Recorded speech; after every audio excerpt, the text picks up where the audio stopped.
Est-ce qu'il y a des choses qu'il ne faut pas dire, il y a des mots interdits Il faut à tout prix éviter la confrontation.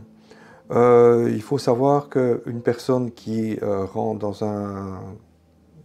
un groupement à caractère sectaire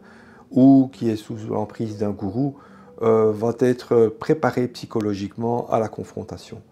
Et justement, c'est ce qu'il faut éviter, d'où, comme je le disais tout à l'heure,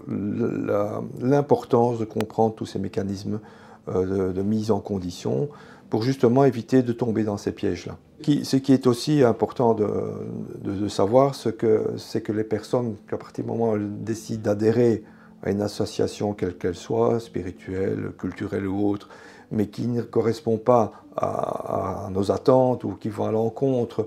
je dirais, d'un fonctionnement normal, bon, ben, c'est un choix personnel. Donc il faut accepter ce choix, mais il faut quand même garder le contact, même si on n'est pas du tout d'accord avec le choix effectué par la personne, même si c'est un proche, si c'est un enfant ou un parent, c'est vrai que c'est très, très difficile de l'accepter, mais il est important de considérer ses choix, et même si on n'est pas d'accord avec ça, de surtout garder le contact avec cette personne. et à quel moment est-ce qu'on décide ou qu'on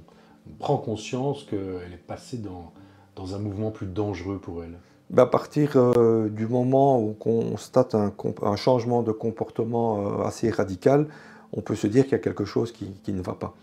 Donc c'est en observant, en essayant de maintenir la discussion avec la personne qu'on va se rendre compte du changement.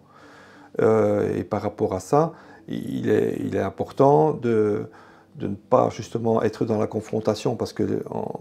ces groupements vont tout faire pour dire, ben voilà, tu vois, tu te rends compte, hein, ils ne respectent pas tes choix, tu as fait un choix judicieux et ce choix-là va t'amener vers de nouveaux horizons que ton environnement actuel ne saura pas t'apporter.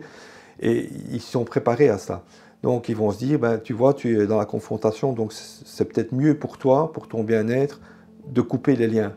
Et c'est ce que la majorité de ces groupements essayent de faire, c'est de couper les liens familiaux, sociaux, voire professionnels, justement pour isoler la personne et éviter que, de par des contacts ou des échanges qui sont hors cadre, ben, fasse que la personne